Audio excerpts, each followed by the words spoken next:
The folks at NFL Films do a great job on just about everything, and Hard Knocks is tough. The turnaround for the show must be brutal. And it wasn't terrible, but it wasn't any better or new than what we've seen the show do in previous years. Is Hard Knocks fading? I assume HBO does good viewership for the series because it keeps coming back. But 15 years after the Baltimore Ravens' groundbreaking turn on the first Hard Knocks, the show is up against a lot of challenges. We've seen it all. The show's paths are predictable. There would be the kooky character. It turns out it was center Eric Yost and all his tank tops. The yelling coach, defensive line coach Mike Waffle, a former Marine, the family who is constantly being uprooted, the Keenums, and the funny prank, Todd Gurley taking shaving cream to the face as he did an interview. The practice fight is coming up next week, don't worry. We also had the obligatory gag-giving cutscene, but at least it hit a twist. Receiver Dion Long was cut by Fisher for having a woman in his dorm room, breaking one of Fisher's 2 rules. Be on time was the other. What part of the rules, what part of no female guests in the room did you not understand? Fisher told Long, before cutting him. That was good, but it wasn't enough to carry an entire hour-long episode.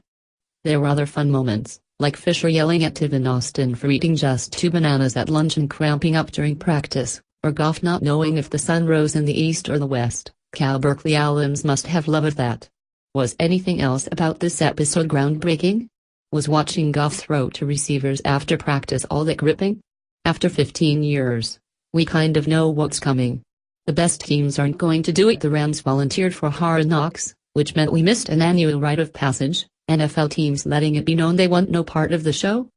The NFL has some arbitrary rules to determine a pool of possible teams, and nobody seems to enjoy the process. We're probably never going to see a marquee team on Hard Knocks again.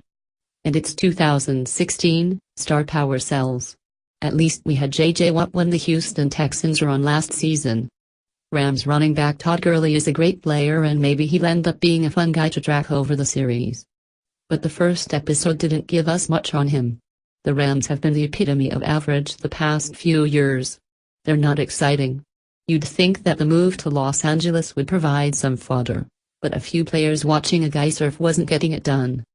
You're not going to reinvigorate the series with the same type of teams on it all the time, and that's probably what we're stuck with. There are many more options now in 2001, and for most of its run, Hard Knocks was new and different. Now? You can probably turn on your TV and find a sports documentary on. Or, search your tablet for 30 seconds and find about 50 of them. Yesterday I watched 2 on Netflix, Fastball and The Resurrection of Jake the Snake. Both very good, by the way. And there are plenty more reality sports shows I haven't caught up on yet, like Last Chance U. The bar is being raised in the genre, and sports documentaries are being produced at a rapid pace. Hard Knocks is a small part of a tidal wave, and it becomes tough to stand out when the episodes are predictable.